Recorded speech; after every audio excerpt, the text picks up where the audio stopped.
Okay, so welcome back to another video about the Massey Ferguson, and this afternoon I just thought it'd be a good opportunity with the boys just to sort of teach them a little bit of simple electronics and how power comes from the battery to the fuse box, out of the fuse, across the other side of the fuse box, and then we can check to see if we've got the voltage there that can power perhaps our wiper motor that we're not sure at this stage whether it's working.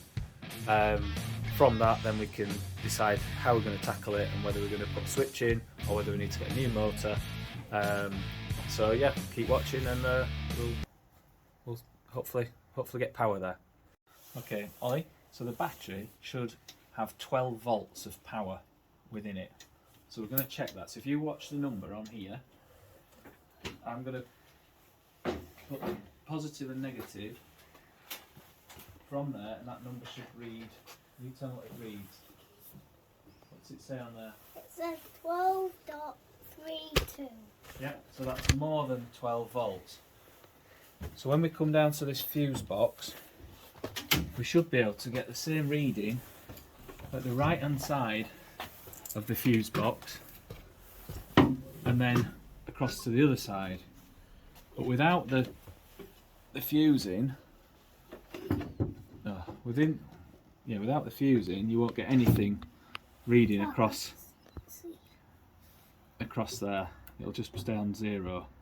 But hopefully, if we put a now good fuse in, a brand new one, and we push that spade fuse into there, hopefully we'll get a reading. What's that say on there? I can't see. You want to turn it so you can see? Ready? Yep. It says, yep, perfect. It says 12.32. So that's exactly the same as the battery. That's good, isn't it? Yeah. So we know that this spade connector here now has power on it. Right. The reason for this bit of work we've just been checking to see where to get power across the fuse, is what we've noticed is our wiper motor up on the cab has a brown cable coming off it.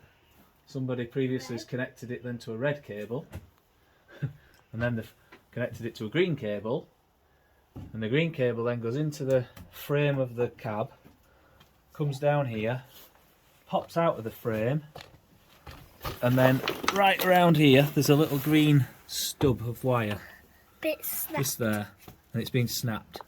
So what we're hoping is if we bare the outer sleeve off that, get back to the copper, twist a bit of wire in just temporarily, and then link that up to the now 12 volts supply that we've got at the fuse box, we should get some power up at the wiper motor.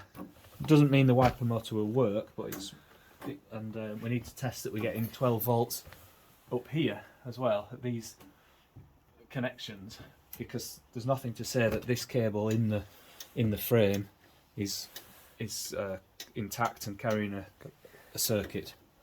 So that's what we're going to do now. We're going to bare that green bit of cable back, cut a short length of new cable, and then just link it into there. Okay, so this was the old fuse that came out, and I was just explaining to the boys that the fuse works by carrying the voltage or the power from one side of the fuse to the other, but this fuse inside had broken, so you can sort of see through and see a gap within the bit of wire, and that wire is rated at various thicknesses depending on what ampage or what amount of power you want to pass through there. If too much gets passed across, that's when it breaks, it burns itself out, so it breaks the circuit and protects the thing on the other side of it, which might be a horn or a wiper motor or your indicators or even your radio or something like that. This one's rated at 15 amps and it had broken previously. We don't know why it had broken, but we've put the new one's back in the fuse box. That's now pushing 12 volts across through the fuse, and then what we've just been doing, we've cut a short piece of wire, a short piece of cable, and we've just bared it back, twisted it onto the old stub, just as a temporary check really now. And now we're going to touch this onto the 12 volts and see if the wiper motor works. So nothing's happening at the moment. So we're going to try and turn the switch on the wiper motor just up here. I don't know if you can hear that. If you come around here with the camera. The good news is the spindle of the wiper motor is turning.